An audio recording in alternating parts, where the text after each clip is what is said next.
اور دوسرا دیکھا گیا کہ اکثر ہمارے پرائم منسٹر صاحب کے ہاتھ میں بھی تسبیح ہوتی ہے، تو وہ لوگ شاید یہ سمجھتے ہیں وہ ریاکاری ہے. تو کیا اس طرز پہ تسبیح کرنے کو ہم یہ کہہ سکتے ہیں کہ کوئی شخص ریاکاری کر رہا ہے؟ اور دوسری بات، اکثر لوگ انگلی کے پوروں پہ بھی جو ہے وہ تسبیح پڑھتے ہیں، تو کیا حکم ہے اس کے متعلق؟ جی ثاقب صاحب، تسبیح کے حوالے سے جو آپ نے ذکر کیا، تسبیح کا معنی ہے اللہ تعالیٰ کی حمد کرنا.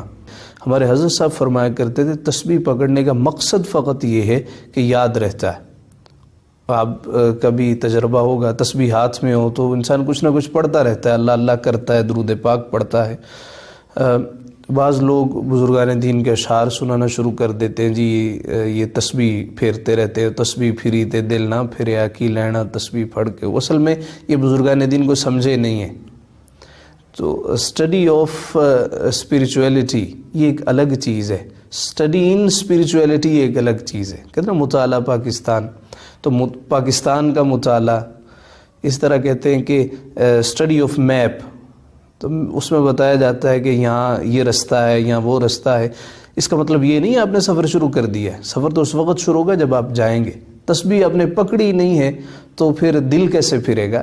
جب تک آپ آغاز نہیں کریں گے تو آگے کیسے جائیں گے؟ تو اس کا معنی اور مفہوم یہ ہے کہ تسبیح ہاتھ میں ہو، انسان اللہ اللہ کرتا رہے، ذکر اذکار کرتا رہے. پھر آپ نے پوروں والی بات کہی، تو یہ بھی تو تسبیح ہے، یہ بھی تو گننا ہے. حدیث پاک ہے، آقا علیہ الصلوۃ والسلام نے ارشاد فرمایا قیامت کے دن یہ پورے گواہی دیں گے، مولا مجھ پہ تیرا نام لیا کرتا تھا.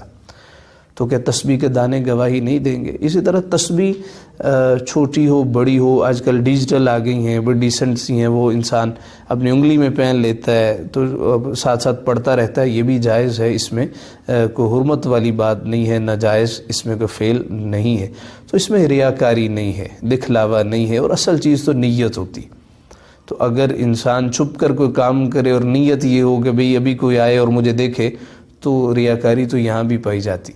ہاں، نیت انسان کی اچھی ہو تو اللہ تعالیٰ نیت کا اجر و ثواب عطا کرتا ہے.